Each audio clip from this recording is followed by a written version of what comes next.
aujourd'hui, c'est un évangile magnifique, comme vous avez entendu. Et c'est l'évangile qui est l'évangile qu'on lit à la fin de la fête de la Sainte Croix. La croix est encore exposée ici au milieu des fleurs, vous pouvez la vénérer.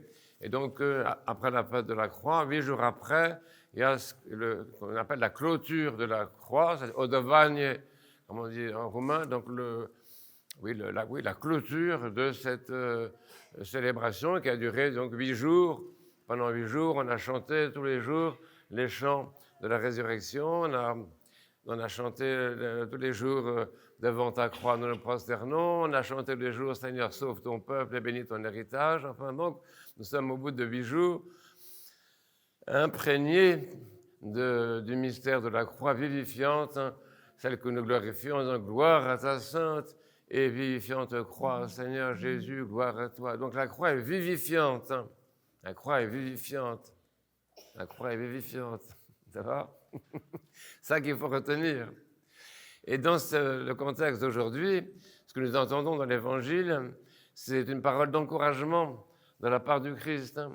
Parce que le Christ n'est pas venu dans le monde pour décourager les gens et les déprimer en leur disant « vous en sortirez jamais, vous êtes perdus, etc. » Mais il est venu dans le monde pour leur dire qu'ils peuvent être sauvés parce qu'ils sont aimés de Dieu et parce qu'ils sont à l'image de Dieu et qu'ils sont promis à leur ressemblance avec Dieu. Donc ici, aujourd'hui, il y a de la part du Christ un encouragement extraordinaire. Et quel est cet encouragement? Vous l'avez entendu 2 fois, une fois en français, une fois en roumain, donc tout le monde a très bien entendu. C'est que le Christ nous dit une chose extraordinaire, qu'il dit aux enfants aussi, soyez fiers, soyons fiers d'être chrétiens. Se avem mândrie pentru că suntem creștini. Ça, c'est quelque chose, vous voyez. C'est ça l'encouragement du Christ. Quand il dit « n'ayez pas honte de moi », etc., ça veut dire à l'inverse, soyez fiers d'être chrétiens, soyez fiers de moi. Et ici, beaucoup d'entre nous, je pense, je ne se connais pas, mais je suis bonheur, il y a des personnes parmi vous qui ne se rendent même pas compte que c'est tellement extraordinaire d'être chrétien, tellement grand d'être chrétien, parce que par le baptême, par le saint baptême et la sainte chrismation, nous avons été agrégés au Christ, assimilés au Christ, intégrés au Christ, unis au Christ. Et le Christ est uni à nous. Nous sommes devenus pas seulement chrétiens, mais nous sommes devenus des Christ potentiels. Voyez, le christianisme, ce n'est pas adhérer à une société, à une association religieuse. Ce n'est pas ça le christianisme. C'est intégrer à l'humanité sainte du Christ. Et c'est ça qui nous donne notre dignité de chrétien, notre fierté de chrétien. C'est pour ça que nous n'avons jamais honte d'être chrétiens. Au contraire, nous sommes super fiers de l'être. Et nous nous rappelons les paroles qui sont dans l'évangile selon saint Jean, que vous connaissez très bien. Dans le prologue de saint Jean, il est dit que à ceux qui ont mis leur foi en lui, Dieu a donné de pouvoir devenir fils et filles de Dieu. Donc vous voyez, vous êtes ici présents aujourd'hui, vous êtes venus de chez vous tranquillement, sans penser qu'on allait vous dire des choses extraordinaires comme ça. Mais on est là pour ça, nous les prêtres, pour vous rappeler votre filiation divine. Tous, vous avez par le Saint-Esprit reçu la grâce d'être des fils et des filles du Père Céleste. Réfléchissez à ça. Je vous laisse réfléchir 3 minutes. Alors, réfléchissez à ça 3 minutes. Mais pesez ça dans vos cœurs. Pesez ça dans vos cœurs. Je suis, tu es, il est, nous sommes, vous êtes, ils sont des fils et des filles de Dieu. Vous voyez. Donc ça, c'est ça qu'on dit et qu'on va dire aujourd'hui. Et c'est ça que le Christ nous dit aujourd'hui. Et c'est ça que nous vous disons, nous, vos prêtres, nous vous disons aussi ça. Parce que nous, les prêtres, nous sommes là. Les prêtres servent à ça. Ils servent à dire au peuple qu'il est un peuple saint. Autrement, ça ne sert à rien d'avoir des prêtres. On n'a pas besoin de prêtres. On n'a pas besoin de prêtres s'ils ne nous disent pas que nous sommes un peuple saint, que nous sommes un peuple de prêtres, nous sommes un peuple sacerdotal. En roumain, comment est-ce qu'on dit?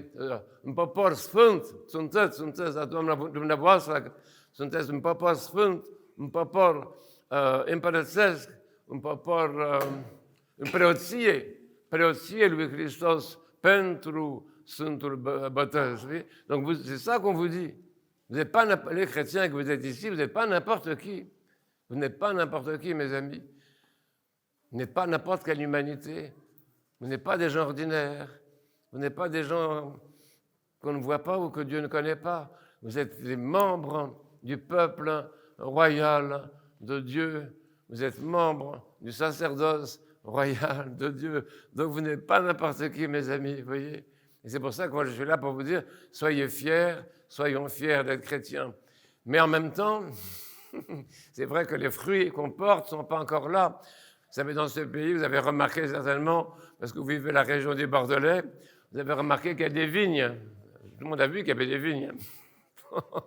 Ça va, vous êtes très observateurs. Et qu'est-ce que c'est qu'une vigne? Une vigne, c'est un arbre magnifique, magnifique, mais qui ne donne pas tout de suite des fruits. Et nous sommes fiers d'être la vigne de Dieu. Nous sommes fiers d'être la vigne de notre Maître qui est le Christ.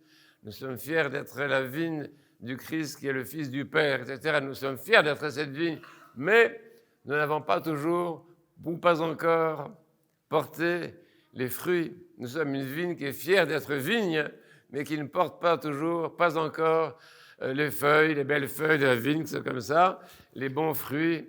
Et donc, il y a quelque chose en nous, si vous voulez, qui est quand même potentiel. Et donc, cette fierté que nous avons, c'est une fierté humble. Suntem avem mândrie, dar și smerenie, pentru că nu am adus încă roadele pe care Dumnezeu le aștept. Vous voyez, c'est ça. Donc, il y a quand même une conscience chez nous que cette fierté, elle est comment dire, elle est liée au fait que nous sommes potentiellement des saints. Mais nous sommes des saints, mais potentiellement, parce que ça ne se voit pas toujours. Ça se voit souvent. Si on regarde un peu, on voit qu'il y a des saints comme ça parmi vous. Là. Bon. Donc il y a une sainteté potentielle, réelle, et qui se développe progressivement, comme les fruits de la vigne. Et donc nous sommes fiers et d'être la vigne de notre Maître qui est Dieu, et de porter des fruits qui sont agréables à lui, capables d'alimenter toute notre vie, parce que les fruits, ça sert à nourrir, ça sert à encourager, ça sert à faire vivre aussi. Et il y a un deuxième message lié à ça qu'on doit dire, c'est que dans cette conscience que nous donne le Saint-Esprit d'être le peuple saint de Dieu, il y a aussi tout un appel à avoir avec le Père Céleste une relation profonde. Je vous ai dit, Saint Jean, j'ai marqué sur mon papier, Saint Jean dans le prologue dit ça, il dit vous êtes nés d'en haut par le baptême. Nascut de desus, ça comme on dit. C'est quelque chose, ça. Mais du coup, si on sommes nés d'en haut, ça veut dire que nous avons un Père. Hein. Nous avons un Père et que notre vie, si vous voulez, a tout son intérêt et son sens, sa profondeur, sa richesse, sa vie. Notre vie a sa vie parce que nous avons un Père céleste et que nous cultivons notre relation avec lui. Et en particulier, notre souhait, notre prière, c'est de lui être agréable, c'est d'être digne de lui. C'est fim vrednic a Tatălui nostru ceresc, să fim vrednici a preoției noastre de botezați. Oui, c'est ça, il y a quelque chose chez nous qui est une prière. On va dire à Dieu, on va inventer une prière tous là ici, on va dire à Dieu, Seigneur Jésus-Christ, notre Dieu, par ton Saint-Esprit, rends-nous dignes de l'amour du Père. Rends-nous dignes de l'amour du Père. Seigneur Jésus-Christ, par ton Saint-Esprit, donne-nous d'être agréables au Père. Să fim plăcuți lui Dumnezeu. Que notre Père soit, j'allais dire, content de nous, mais qu'il n'ait pas honte de nous. Fie că Dumnezeu nu are rușine de noi. Fie că Dumnezeu que Dieu n'ait pas honte de nous. Et donc notre vie, si vous voulez, elle est construite de cette façon-là, dans notre relation avec le Père, et nous cherchons tous les jours à avoir une vie qui lui soit agréable, et qu'il ne suffit pas d'être fier d'être chrétien, mais moi j'ai envie que Dieu soit fier de nous. Vous voyez, parce qu'il est là, il nous regarde là-haut, il regarde son peuple comme ça. Dans les églises anciennes, on a dans la coupole, on a Dieu qui regarde son peuple comme ça, et il le regarde, et nous on est là-dessous, et on dit, ah, ben oui, on voudrait bien que Dieu n'ait pas honte de nous. Franchement, vous voyez, franchement, on aimerait bien que Dieu n'ait pas honte de nous. Et quelquefois, nous les chrétiens, on n'est pas très bons, vous voyez. On n'est pas très fiers d'être chrétiens, on n'est pas très conscients d'être chrétiens, on n'est pas très conscients de la dignité.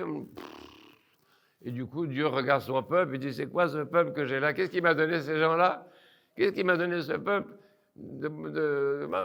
Qu'est-ce qui m'a donné? Alors, oui, donc il y a ça quand même qui est extrêmement important. Vous savez que dans l'Évangile, je pense que vous lisez tous l'Évangile. Tout le monde a un Évangile dans sa poche, un Évangile dans sa poche, dans la poche là. C'est Avestos. Svent Evangelien, une vache à la poche, très important. Et dans l'Évangile, au chapitre 25, parce que je suis très calé, au chapitre 25 de Saint Matthieu, qu'est-ce qu'il est dit? C'est qu'à la fin des temps, Dieu va voir arriver tout le monde. Vous, il va voir arriver, mais d'autres. Et il va dire, aux uns, il va dire, venez, les bénis de mon Père. Le Christ va nous dire ça. Venez les bénis de mon Père. Cette parole-là, vous l'avez entendue dans l'Évangile. Et donc nous espérons, quand nous disons que nous espérons que Dieu n'aura pas honte de nous, qu'il sera fier de nous, qu'il sera vraiment devant une vie qui lui a été agréable, nous espérons entendre cette parole, venez les bénis de mon Père. Vous connaissez cette parole-là? On l'entend. Je vais vous poser une interrogation orale surprise. Je vous demandais, quand est-ce qu'on entend cet évangile? Bon, effectivement, le dimanche avant le carême, qui commence le carême. On entend ça, c'est l'évangile du dimanche du jugement dernier. Merci d'avoir répondu avec moi. Le dimanche de l'évangile du jugement dernier. Le Christ dit ça, venez les bénis de mon Père, et aux autres il dit, bon, allez-vous-en là-bas, je ne vous connais pas. Donc moi j'aimerais bien, je pense que vous êtes comme moi, j'aimerais bien être du côté de ceux à qui on dit, venez les bénis de mon Père. Je n'ai pas envie d'être de ceux à qui on dit, allez-vous-en, je ne vous connais pas, vous voyez. Mais c'est ça la vie, c'est ça la vie. Est-ce que je peux me présenter devant Dieu en étant digne de lui? Est-ce que je peux m'approcher devant Dieu en étant agréable à lui? Est-ce que je peux me préparer au jugement, le jugement dernier, en pensant que Dieu va me considérer comme ceux qu'il bénit, ceux qu'il reconnaît? Est-ce que Dieu va se reconnaître en moi? Est-ce que le Dieu qui est Père va dire, ah oui, tu es ma fille, tu es mon fils, tu es mon enfant, je suis ton Père, je te reconnais, je te connais depuis toujours, tu m'as plu. Non seulement je n'ai pas honte de toi, mais je suis fier de toi, je suis heureux de toi. Sois béni et viens avec moi parce que tu es ma fille ou tu es mon fils. Oui. Ça sera un moment extraordinaire. Je vous laisse 3 minutes aussi pour réfléchir à ça. Il faut penser un peu, il faut goûter un peu, il faut réfléchir un petit peu à ce qu'on entend, parce que le temps que ça descende dans le cœur, il faut un petit peu de temps comme ça. Voilà. Bon. Et il y a une troisième chose que je voulais vous dire, parce qu'on ne va pas partir comme ça. Hein. Vous n'êtes pas venu, vous n'avez pas fait 1 heure de voiture pour qu'on vous dise de rentrer chez vous. Donc, le troisièmement, c'est quoi? Alors, c'est très intéressant. Tenez-vous à quelque chose, à une poussette, peut-être pas bien. C'est que la fierté d'être chrétien et cette conscience d'être agréable à Dieu, que Dieu soit fier de nous, vous savez ce que ça produit? Je vous pose la question. Je vais passer le micro. Vous savez que ça produit, mesdames et messieurs, mesdemoiselles, ça produit le repentir. Je n'avais pas pensé à ça avant. Et ce matin, en me levant, j'ai pensé à ça. Ou hier, je ne sais plus. J'ai marqué sur mon papier. Et il me semble que avea mândria de a fi creștin naște pocăință. Auziți? Ça, c'est très, très important. Le repentir, pocăința, la noi români, pocăința nu este ceva uman, nu este un sentiment uman de tristețe, nu știu. Nu, pocăința este harul Dumnezeu care vine când há consciência de a fi creștin. Când aveți consciența de a fi fiul lui Dumnezeu. Donc le repentir, ce n'est pas quelque chose, ce n'est pas des bons sentiments, de « oh, je ne suis pas bien, j'ai tort, je suis méchant ». Ce n'est pas la culpabilité, le repentir, aucun rapport. Aucun rapport avec la culpabilité. Le repentir, c'est un don de Dieu qui vient quand on a cette conscience que Dieu est notre Père. Et je dis, comment est-ce que comment est-ce que je peux ignorer un tel Père? Comment est-ce que je peux mener une vie si loin de lui? Comment est-ce que je peux mener une vie, des pensées, des paroles, des actions tellement étrangères à ma dignité de chrétien? Comment est-ce que je peux être si loin de moi-même? Comment est-ce que je peux être aussi loin de ma propre essence de fils de Dieu? Vous voyez, le repentir, c'est ça, c'est cette conscience qu'on a, qui est une conscience douloureuse, mais qui ne peut naître, qui peut venir que de ça.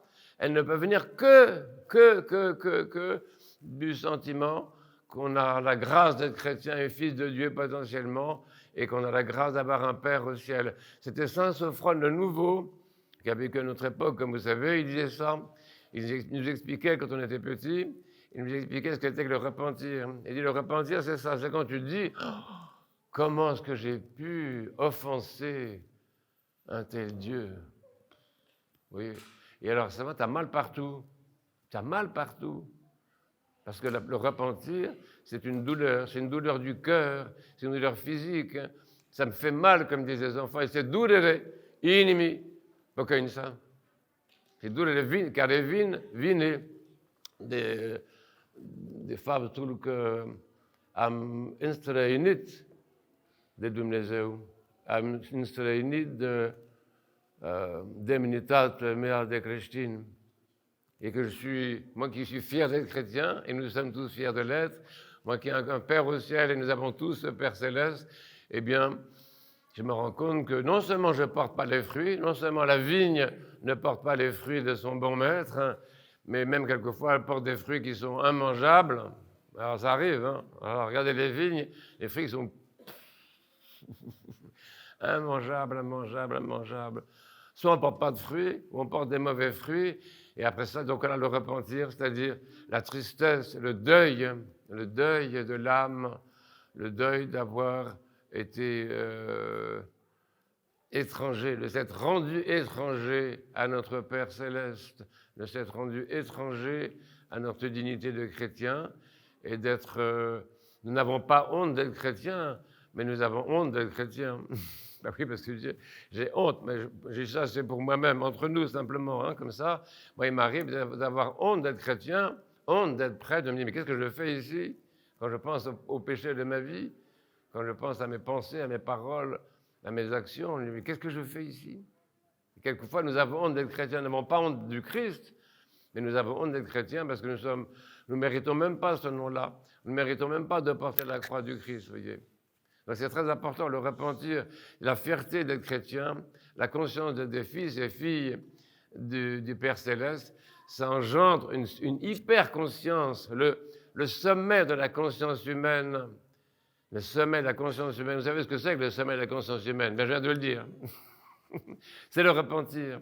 C'est ce que Adam a reçu comme grâce quand il a perdu le paradis. C'est Saint Silouane, le théologien, comme je l'appelle, qui a dit ça. Vous voyez, Adam, au sortir du paradis, a reçu une conscience extraordinaire, les larmes. Il a versé des larmes parce qu'il avait perdu le paradis, mais il ne se plaignait pas. Il dit, mon pauvre, c'était pas de l'apitoiement sur lui-même, c'était la grâce du repentir, parce qu'il avait, par son erreur, son illusion, sa faiblesse, etc., il avait cassé quelque chose dans la relation avec le Père Céleste. Vous voyez. Donc ça, c'est très important. Il faut savoir que nous sommes dans l'Église pour ça, pour avoir cette conscience d'être un peuple élu absolument extraordinaire, c'est le peuple, le sorte d'aristocratie de la terre, c'est ça les chrétiens, vous voyez. C'est la conscience d'être fils et filles du Père, mais c'est aussi acquérir une conscience, la conscience du repentir qui nous permet d'être beaucoup plus actifs, beaucoup plus productifs, beaucoup plus créateurs, beaucoup plus vivant aussi, beaucoup plus dynamique. Et une paroisse comme la vôtre aujourd'hui, c'est ça qui lui arrive. Vous voyez, c'est que dans votre paroisse, vous avez aujourd'hui un événement extraordinaire. C'est-à-dire qu'on vous rappelle votre dignité de chrétien, on vous rappelle que vous êtes des fils et filles de Dieu, et on vous rappelle aussi que vous avez la possibilité, par le repentir, d'évoluer, d'aller beaucoup plus loin et de devenir véritablement digne de ce don, vous voyez. Donc c'est un grand événement. Vous voyez, dans cette année qui commence, l'année liturgique qui commence à peu près début septembre, vous voyez, vous recevez cet encouragement pour l'année qui va venir, dans votre travail, dans votre famille, avec vos voisins, avec vos ennemis, si vous en avez, des amis en tout cas, de progresser. Et on ne progresse que par le repentir. La conscience d'être fils de Dieu, ça ne suffit pas. La conscience d'être fier d'être chrétien, ça ne suffit pas. Et la seule chose qui nous fasse vraiment progresser, c'est effectivement le repentir. Le repentir est le moteur de la vie chrétienne. Le moteur de la vie chrétienne. Voilà, pardonnez-moi.